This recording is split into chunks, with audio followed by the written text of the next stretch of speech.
Hi guys, mga harvest na ko kalabasa guys. Kay maluto ko palanyaga ko no. Ready na ni kalabasa malabu.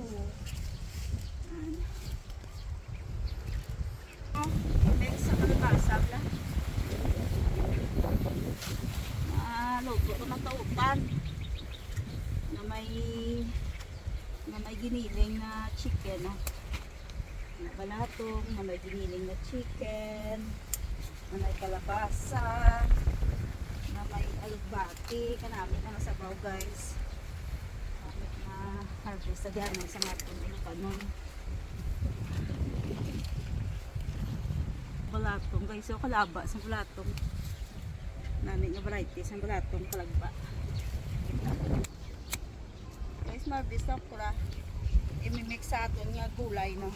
Kanamit sa okra, pulang-pula.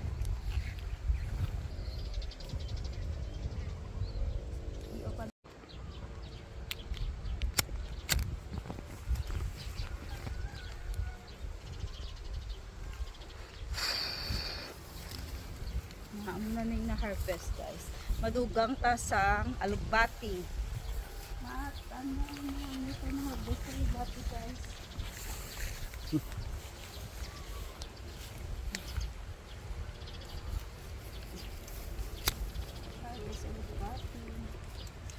Leaves. Do ari ko to ini bilang na style. Kaya mo siya no leaves, ada mo siya seeds.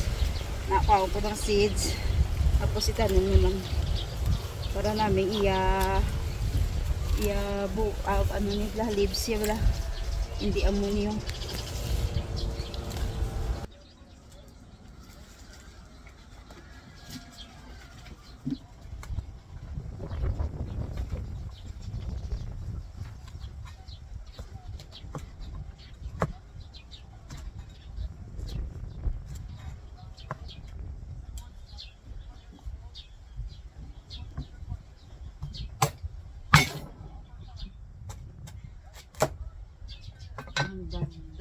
Ang ganda ng kalabasa guys. Halata mo talaga na labong-labo. Hindi ko to ubusin lahat. Bali, i-save ulit sa iba namang lulutuin. Baka bukas maglalaswa ako. Hindi kaya makain ka ng gulay. Always gulay everyday guys. Maraming benepisyo sa katawan ang gulay. Yung kalabasa, of course, nagpapalinaw rin ng nakapang kalabasa. Kailangan, habang tumatanda tayo, kain rin ng kain ng gulay, guys. Ako, gulay talaga ako, kaya makagulay ako. Kaya, hindi ako madaling mapagod, guys. Ano yung katawan ko. Anyway, guys. Dahil siguro sa gulay. Nung hindi pa ako dito sa farm, marami akong maraming nararamdaman sa katawan. May arthritis ako dati guys. Pero ngayon wala na. Nawala na yung arthritis ko sa aking dugo. Dahil sa gulay guys. Parati akong kumakain ng gulay dito everyday. Kanina nagkakong kami. Ngayon naman, may sabaw na gulay. Mamayang gabi, gulay ulit, pichay. Pichay guys. Sa susunod na araw, gulay ulit. Pulang-pula o diba? Ilalagay ko dito, tapos ugasan. Some strainer. Ang ganda na ito. Pwede na itong ingredients sa sinabawang gulay, laswa, diba? Sa pakwit, pwede din to. Ang daming gagawin sa ganito guys.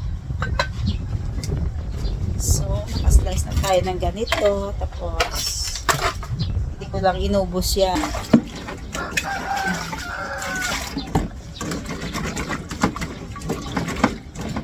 Sa gulay naman, kahit one time na hugasan, o 2 pieces, hindi na kailangan isok.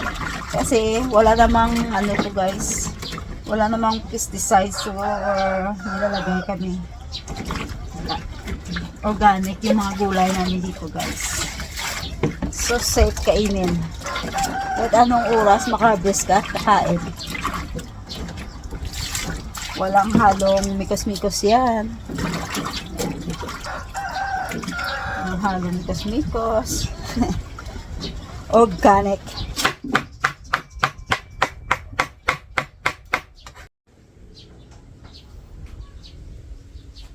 Ready na yung sangkap na lulutuin guys. Alright, luto na tayo.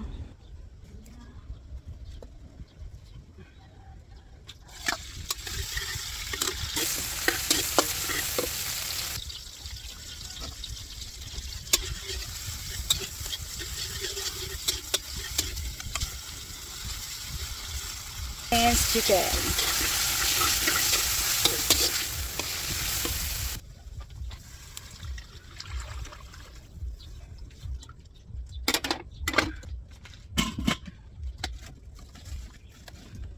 Gamitan ko ni Chris para mag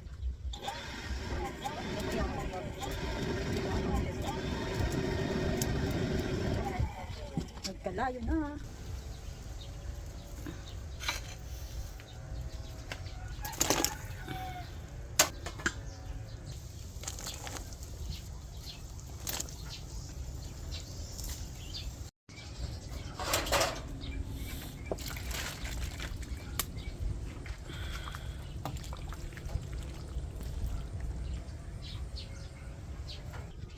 Hi guys, lunch tayo guys. Yan, ang sarap dito ng niluto ko na gulay na may giniling na manok. Kain tayo guys. Tapos meron ako ditong tilapia at saka kanina na tangkong, adobo na tangkong. Di ba healthy yung ulam ko guys? Puro gulay. At saka tilapia na pelamalhang.